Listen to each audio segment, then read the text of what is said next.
How to learn English by listening to short stories and understand English speakers. Listen the first time without captions. Listen again with captions and take notes of new words with right pronunciation. Listen again without captions and notice the difference. Recording by Elisa McCaslin, March 2011. Lucy Maud Montgomery Short Stories, 1909 through 1922, by Lucy Maud Montgomery. The Finished Story. You can download the story as PDF. Download link in description. She always sat in a corner of the west veranda at the hotel, knitting something white and fluffy, or pink and fluffy, or pale blue and fluffy. Always fluffy, at least, and always dainty. Shawls and scarves and hoods the things were, I believe. When she finished one, she gave it to some girl and began another. Every girl at Harbour Light that summer wore some distracting thing that had been fashioned by Miss Sylvia's slim, tireless white fingers. She was old, with that beautiful, serene old age which is as beautiful in its way as youth. Her girlhood and womanhood must have been very lovely to have ripened into such a beauty of 60 years. It was a surprise to everyone who heard her called Miss Sylvia. She looked so like a woman who ought to have stalwart grown sons and dimpled little grandchildren. For the first 2 days after the arrival at the hotel, she sat in her corner alone. There was always a circle of young people around her. Old folks and middle-aged people would have liked to join it, but Miss Sylvia, while she was gracious to all, let it be distinctly understood that her sympathies were with youth. She sat among the boys and girls, young men and maidens, like a fine white queen. Her dress was always the same and somewhat old-fashioned, but nothing else would have suited her half so well. She wore a lace cap on her snowy hair, with a heliotrope shawl over her black silk shoulders. She knitted continually and talked a good deal, but listened more. We sat around her at all hours of the day and told her everything. When you were first introduced to her, you called her Miss Stanley Main. Her endurance of that was limited to 24 hours. Then she begged you to call her Miss Sylvia, and as Miss Sylvia you spoke and thought of her forevermore. Miss Sylvia liked us all, but I was her favourite. She told us so frankly, and let it be understood that when I was talking to her and her heliotrope shawl was allowed to slip under one arm, it was a sign that we were not to be interrupted. I was as vain of her favour as any lovelorn suitor whose lady had honoured him, not knowing, as I came to know her later, the reason for it. Although Miss Sylvia had an unlimited capacity for receiving confidences, she never gave any. We were all sure that there must be some romance in her life, but our efforts to discover it were unsuccessful. Miss Sylvia parried tentative questions so skilfully that we knew she had something to defend. But one evening, when I had known her a month, as time is reckoned, and long years as affection and understanding are computed, she told me her story, at least what there was to tell of it. The last chapter was missing. We were sitting together on the veranda at sunset.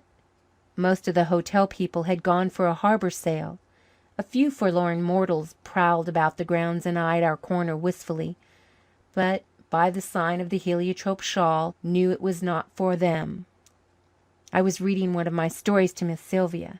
In my own excuse I must allege that she tempted me to do it. I did not go around with manuscripts under my arm inflicting them on defenceless females. But Miss Sylvia had discovered that I was a magazine scribbler, and moreover that I had shut myself up in my room that very morning and perpetrated a short story. Nothing would do but that I read it to her. It was a rather sad little story. The hero loved the heroine and she loved him. There was no reason why he should not love her, but there was a reason why he could not marry her. When he found that he loved her, he knew that he must go away. But might he not at least tell her his love? Might he not at least find out for his consolation if she cared for him? There was a struggle. He won, and went away without a word, believing it to be the more manly course. When I began to read, Miss Sylvia was knitting, a pale green something this time, of the tender hue of young leaves in May. But after a little her knitting slipped unheeded to her lap, and her hands folded idly above it. It was the most subtle compliment I had ever received. When I turned the last page of the manuscript and looked up, Miss Sylvia's soft brown eyes were full of tears. She lifted her hands, clasped them together, and said in an agitated voice, "Oh, no, no. Don't let him go away without telling her. Just telling her. Don't let him do it." "But you see, Miss Sylvia," I explained, flattered beyond measure that my characters had seemed so real to her, "that would spoil the story. It would have no reason for existence then. Its motive is simply his mastery over self. He believes it to be the nobler course." "No, no, it wasn't. If he loved her, he should have told her. Think of her shame and humiliation. She loved him, and he went without a word, and she could never know he cared for her. Oh, you must change it, you must indeed. I cannot bear to think of her suffering what I have suffered." Miss Sylvia broke down and sobbed. To appease her, I promised that I would remodel the story, although I knew that the doing so would leave it absolutely pointless. "Oh, I'm so glad," said Miss Sylvia, her eyes shining through her tears. "You see, I know it would make her happier. I know it. I'm going to tell you my poor little story to convince you. But you must not tell it to any of the others." "I am sorry you think the admonition necessary," I said reproachfully. "Oh, I do not. Indeed, I do not," she hastened to assure him. "I know I can trust you. But it's such a poor little story. You mustn't laugh at it. It is all the romance I had. Years ago, 40 years ago, when I was a young girl of 20, I learned to care very much for somebody. I met him at a summer resort like this. I was there with my aunt, and he was there with his mother, who was delicate. We saw a great deal of each other for a little while. He was like no other man I had ever seen. You remind me of him somehow. That is partly why I like you so much. I noticed a resemblance the first time I saw you. I don't know in just what it consists. In your expression and the way you carry your head, I think. He was not strong. He coughed a good deal. Then one day he went away, suddenly. I had thought he cared for me, but he never said so. Just went away. Oh, the shame of it. After a time I heard that he had been ordered to California for his health, and he died out there the next spring. My heart broke then. I never cared for anybody again. I couldn't. I have always loved him. But it would have been so much easier to bear if I had only known that he loved me. Oh, it would have made all the difference in the world, and the sting of it has been there all these years.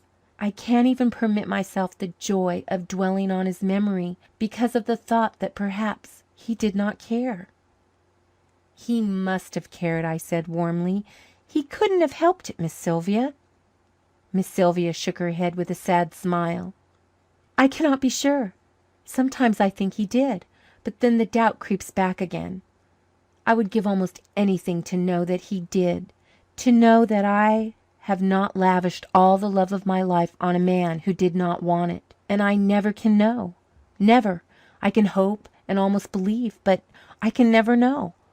Oh, you don't understand. A man couldn't fully understand what my pain has been over it. You see now why I want you to change the story. I am sorry for that poor girl, but if you only let her know that he really loves her, she will not mind all the rest so very much. She will be able to bear the pain of even lifelong separation if she only knows." Miss Sylvia picked up her knitting and went away. As for me, I thought savagely of the dead man she loved and called him a cad, or at best a fool. Next day Miss Sylvia was her serene, smiling self once more, and she did not again make any reference to what she had told me.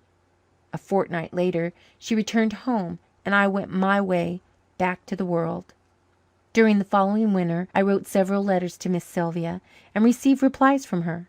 Her letters were very like herself. When I sent her the third-rate magazine containing my story, Nothing but a third-rate magazine would take it in its rewritten form. She wrote to say that she was so glad that I had let the poor girl know. Early in April I received a letter from an aunt of mine in the country, saying that she intended to sell her place and come to the city to live. She asked me to go out to Sweetwater for a few weeks and assist her in the business of settling up the estate and disposing of such things as she did not wish to take with her.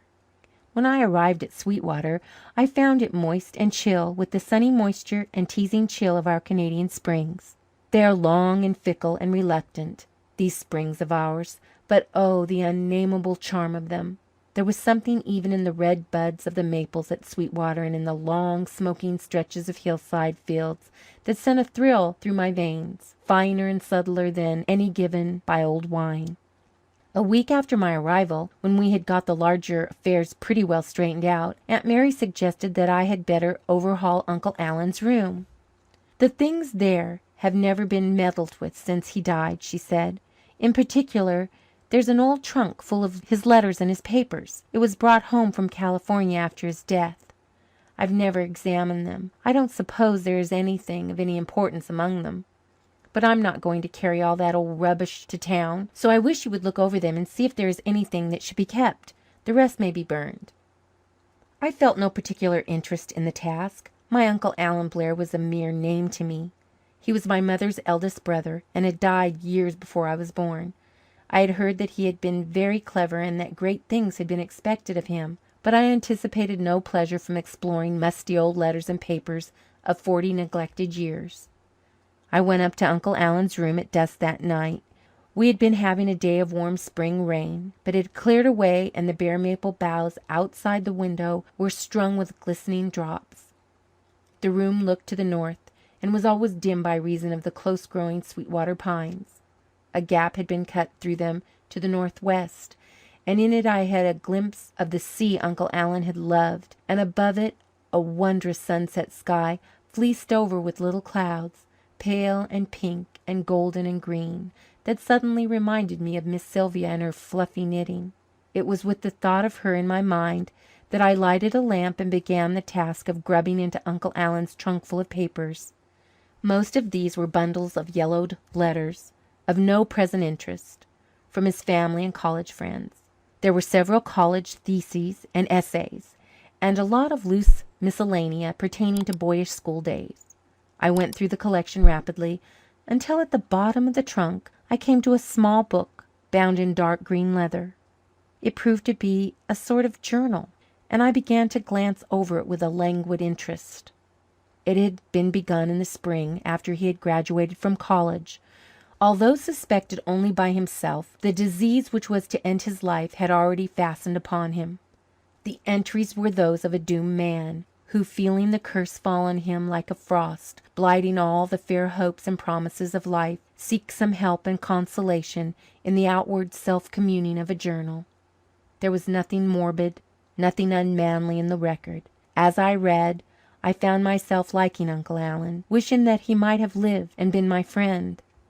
His mother had not been well that summer, and the doctor ordered her to the seashore. Alan accompanied her.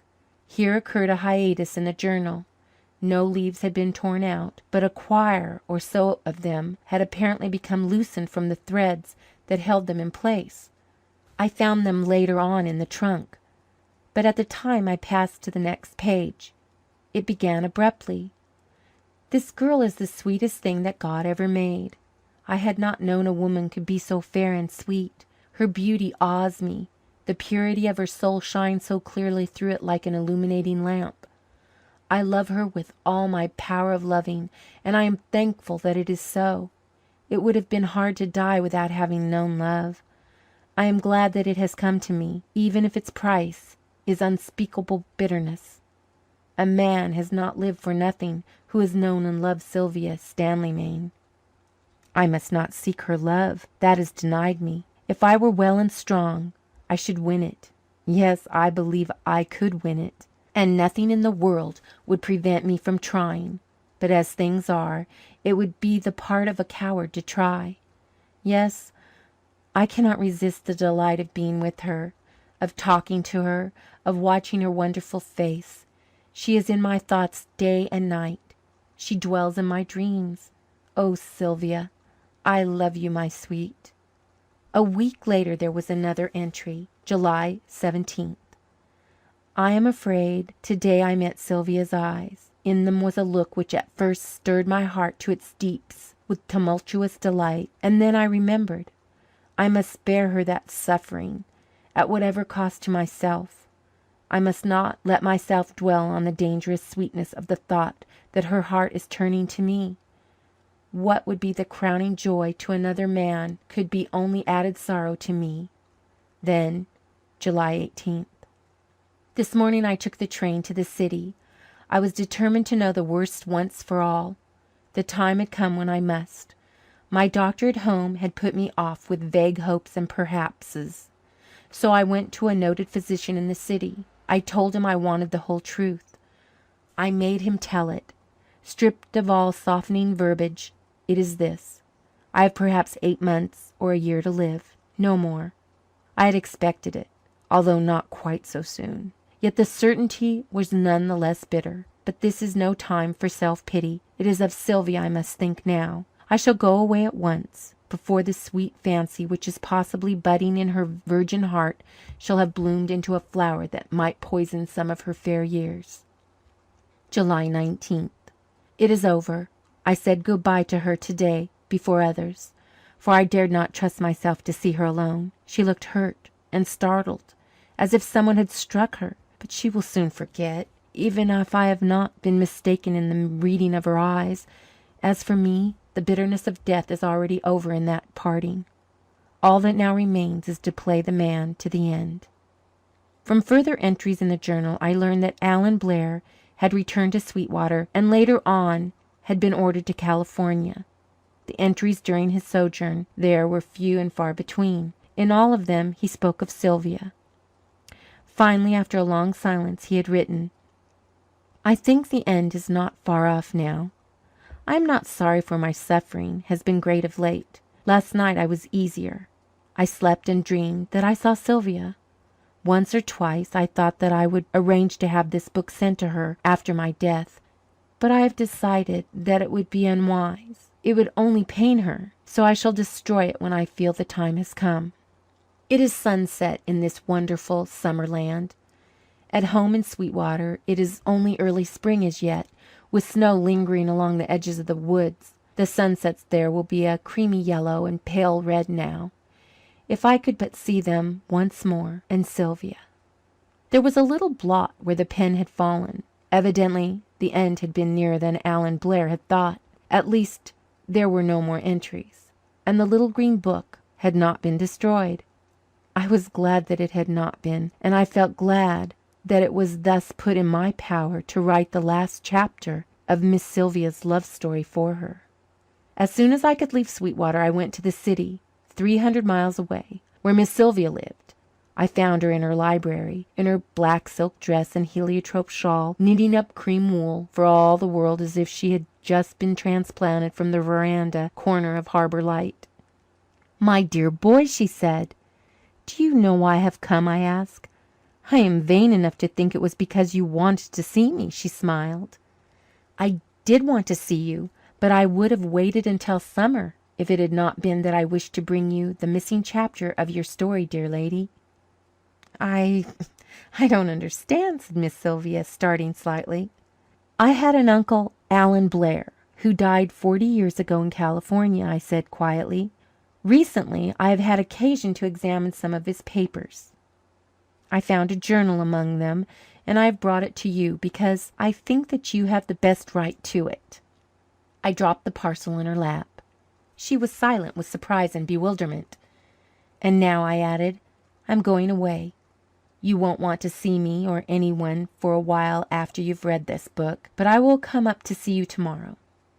When I went the next day, Miss Sylvia herself met me at the door. She caught my hands and drew me into the hall. Her eyes were softly radiant. Oh, you have made me so happy," she said tremulously. "Oh, you can never know how happy. Nothing hurts now. Nothing ever can hurt, because I know he did care." She laid her face down on my shoulder, as a girl might have nestled to her lover, and I bent and kissed her for Uncle Alan. End of the finished story.